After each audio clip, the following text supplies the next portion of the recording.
Navy's 60th anniversary. Now, while both ships have been quite effective in their discharge of their duties in the service of the Nigerian Navy, NNS Karadua, however, stands out. This fast attack craft is a product of Nigerian engineering. Constructed by Nigerian naval engineers, NNS Karadua is the second locally built man of war, the first being NNS Andoni. Commissioned in 2016 under the Western Fleet, the ship has sailed severally for patrols, interrogated numerous vessels, and effected the arrest of several others, while it has participated in exercises and operations such as the Regional Maritime Exercise, Exercise Obangame Express 2019, Operation Junction Rain, and the ongoing exercise Okun Alafia. Covering a distance of more than 12,788.497 nautical miles, the ship also participated in exercises at the 60th Ghana Navy anniversary and later hosted members of the Nigerian community in Ghana, led by the High Commissioner to Ghana, Ambassador Olufemi Abikoye. The return journey to Nigeria, which took 24 hours, climaxed with a brief reception. We are indeed very proud of you that you were not just good ambassadors of the Nigerian Navy, but also you flew the Nigerian flag high and with pride. The excitement was, however, better captured by these engineers.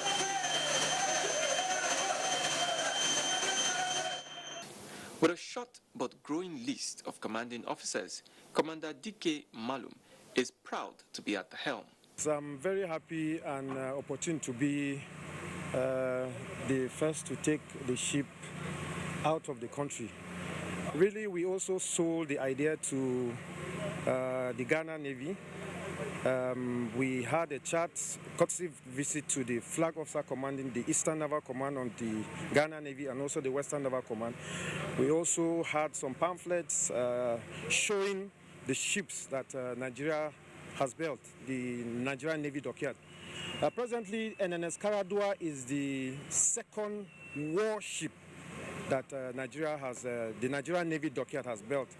We also have the third one, the SDB-3, which is still undergoing construction right now. The Chief of the Naval Staff assured Nigerians that more locally made vessels will soon join the fleet. But until then, the good news is that the Navy continues to strive to build capacity to effectively police the maritime domain. We must give it to the Nigerian Navy for constantly upgrading its fleet. Now, whenever you savor your favorite animal protein, it gives you a feeling of pleasure, doesn't it?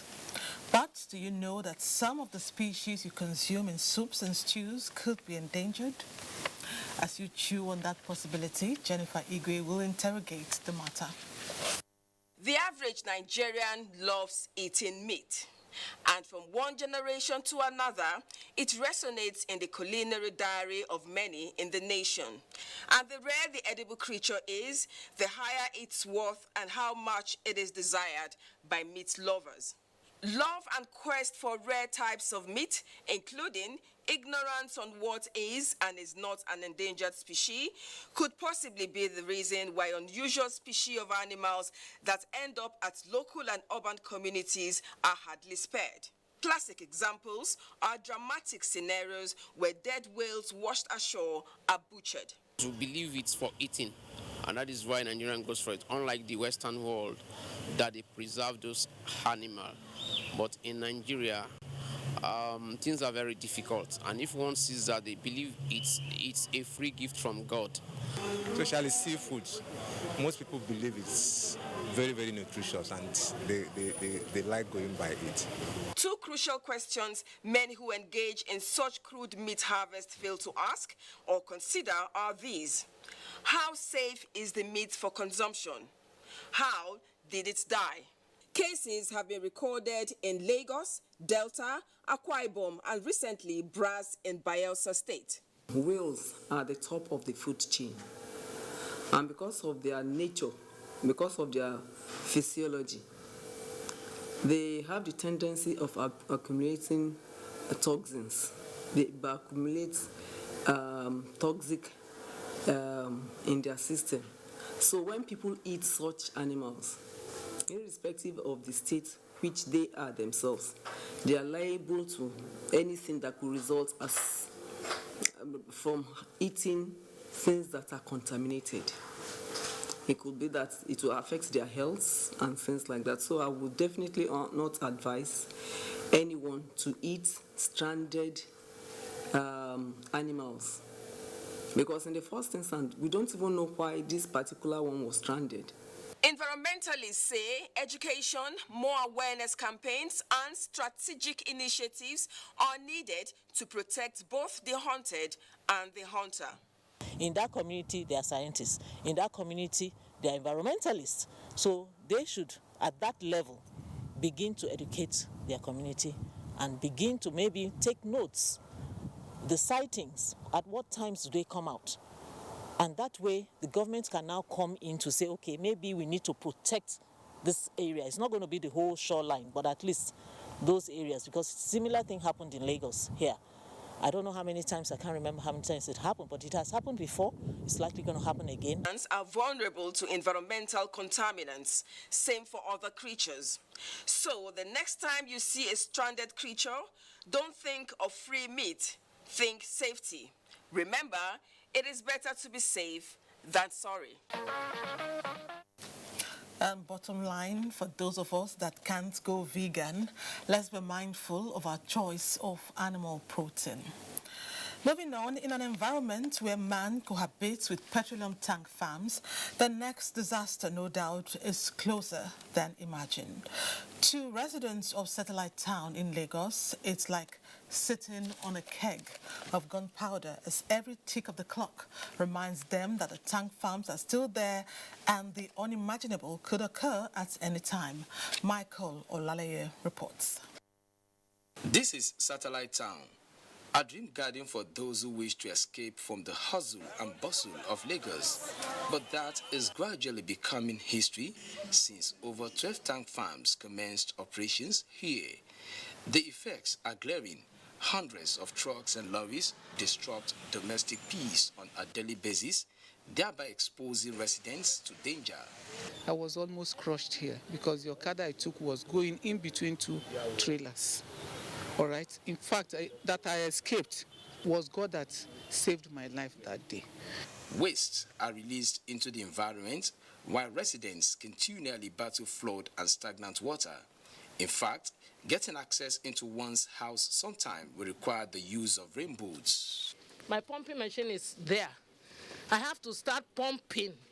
Anytime it rains heavily, if you don't pump, the water goes into the compound. And we have been renovating. We have been renovating due to the damage of the water. Many residents are leaving, but for house owners like Emeka, the situation has the fast solution. I abandoned this one, then I built another one where I'm living with my family. Up till now, I still thinking what to do with that house. Bunkers and black market operators thrive there as their sources of wealth are close by, although to the detriment of residents. With a tensed atmosphere to contend with, a container terminal is being proposed for this location. Residents are lamenting and want concerned agencies to help alleviate their suffering. There is a container terminal at Alakija bus stop. They are also now still intending to have another container terminal. No, it's not good for the residents. This meeting is suggesting an impact mitigation strategy with the belief that shoreline protection and jetty facility will ameliorate their challenges. We cannot cohabit with a volatile kind of business. That is not a port in the first place. And then they should look for a virgin land. There are other places. It's not a free trade zone whereby they can just come and start setting up industries or things like that. Residents are losing sleep and they want their once beautiful and splendid environment returned to the good old days. The residents want the tank farms moved. The authorities are aware, and we intend to keep an eye on developments. Now, geographically, the forest cover of Cross River State is 58% in Nigeria, and the state government has concrete plans to surpass that impressive figure. The ambition is to plant 1 million trees annually. Wow. To achieve this, the government has declared what it tags Green Holiday, a day set aside for the planting of trees. Umu Basi Edet reports that the first edition featured the Green Carnival across the 18 local government areas of the state. Another carnival here in Calabar, the Cross River State capital. But this time around is not the usual Christmas carnival which you are used to. What we have here is called the Green Carnival, and it is aimed at planting 1 million trees every year. Cross River State is endowed with a rich rainforest and currently boasts of 58% of the entire forest cover in Nigeria. With the proposed superhighway, which would inadvertently affect the rainforest, the Green Carnival is to ensure that 1 million trees are planted annually.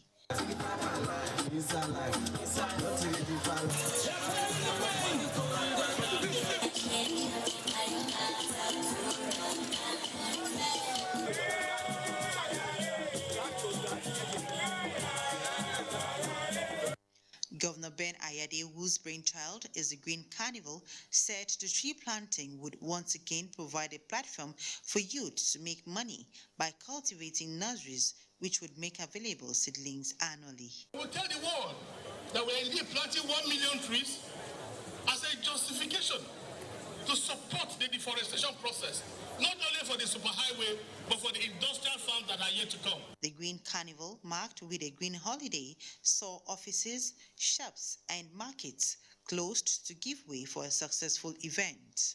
Participants described the event as laudable. A planting of trees spiritual. That's why the church is fully represented here. You know, the habit of planting trees so that in the depletion of other trees, this one will grow up and beautify the environment. Now it's my turn to go plant my tree. Also ensure that you plant a tree today. It helps to keep the environment green and clean.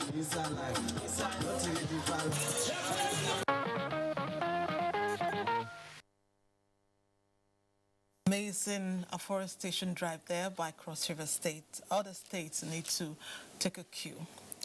It was a moment of joy when the conjoined twins delivered in Gboko local government area departed for Yola in Adamawa State on the invitation of someone who offered to assist.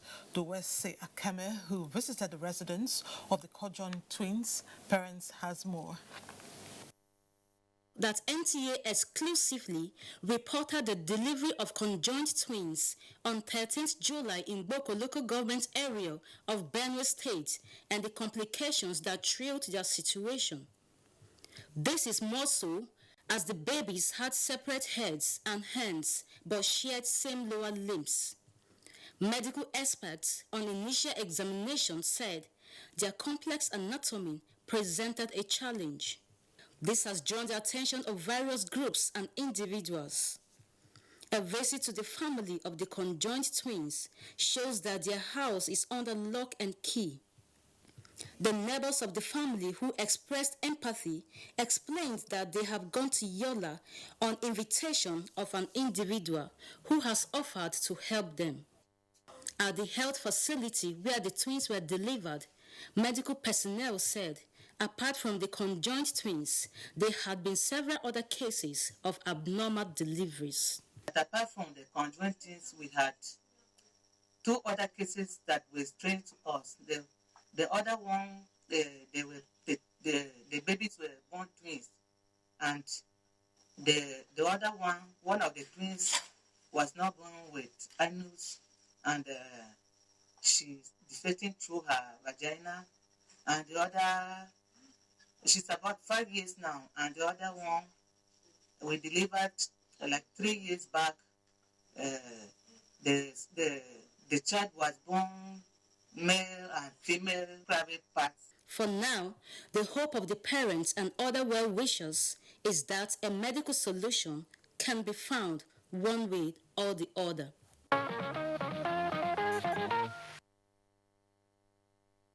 That was quite touching, and we will keep you posted on the progress of the twins.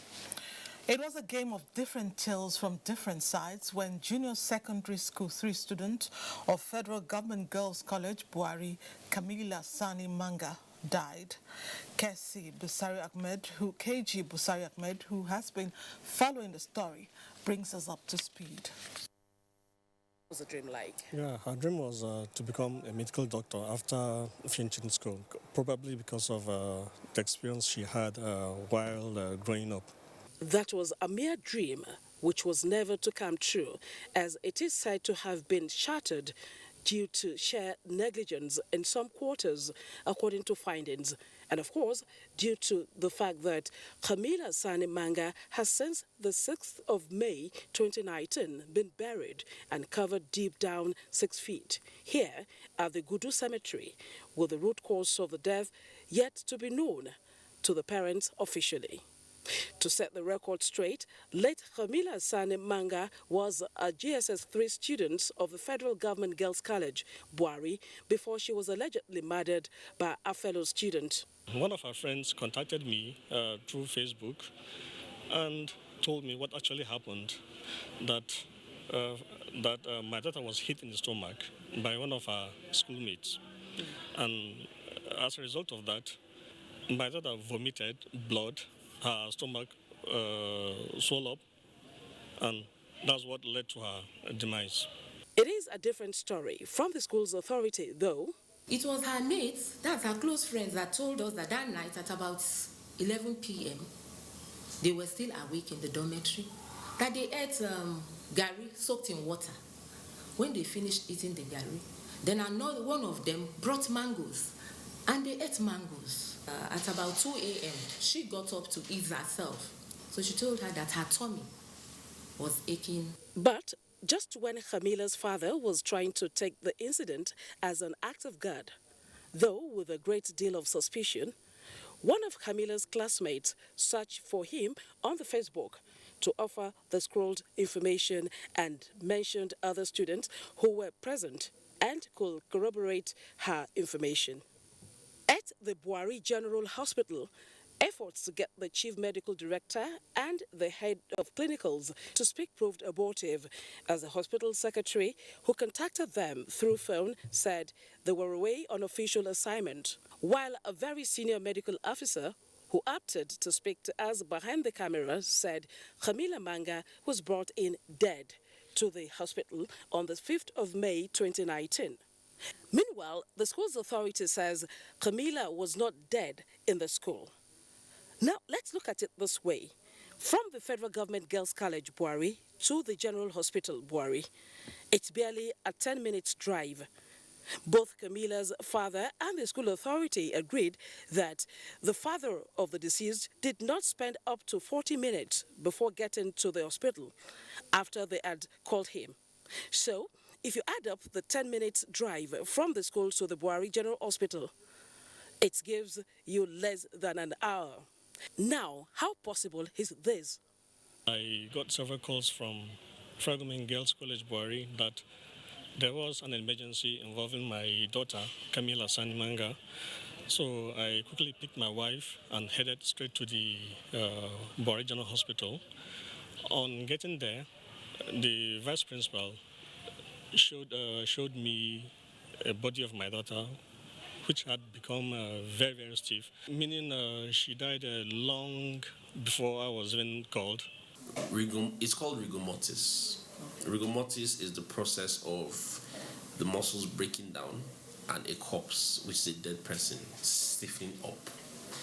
That process can start as early as 4 hours after death and can last up to 72 hours or more. Honestly, I'm so shocked. So up till now, we've not had any concrete reason from the school. Now, come to think of it, whether Camila died in the school or died on the way to the hospital, or better still, died in the hospital. Shouldn't the incident have been reported to the police in the area? Did the school report to the police? Well, you find that well, let me call it an oversight. On the part of the college that we did not inform the police if somebody, same thing happens to a child under your care, that is criminal in nature, you do not, first of all, report to the police, report to the hospital. Minor issues you can treat at the clinic, okay? And then from there, if event at any point that death arises, you are duty bound, you know, to report to the Nigerian police. Failure to do this raises prima facie the case of criminal negligence. At the end of investigation, if there is any complicity, if there was any attempt to cover anything, we will be able to unearth.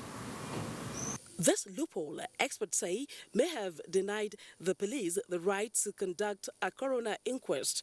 Or else, why should the bereaved be the one to report the death of her daughter to the police? A girl in the custody of the Federal Government Girls College, Bwari. Well, there are so many questions here begging for answers, especially the confessions made by late Khamila's class and hostel mates, who were first-hand witnesses as the incident occurred in their hostel. The Federal Ministry of Education, the Federal Government Girls College Authority, and of course, the Nigerian Police FCT Command sure have a great role to play if the true cause of Khamila's untimely death must be unraveled. The parents have said so much, and some of the students have also said so much as well. But Camila here cannot tell us what actually happened. As you can see, she is below 6 feet.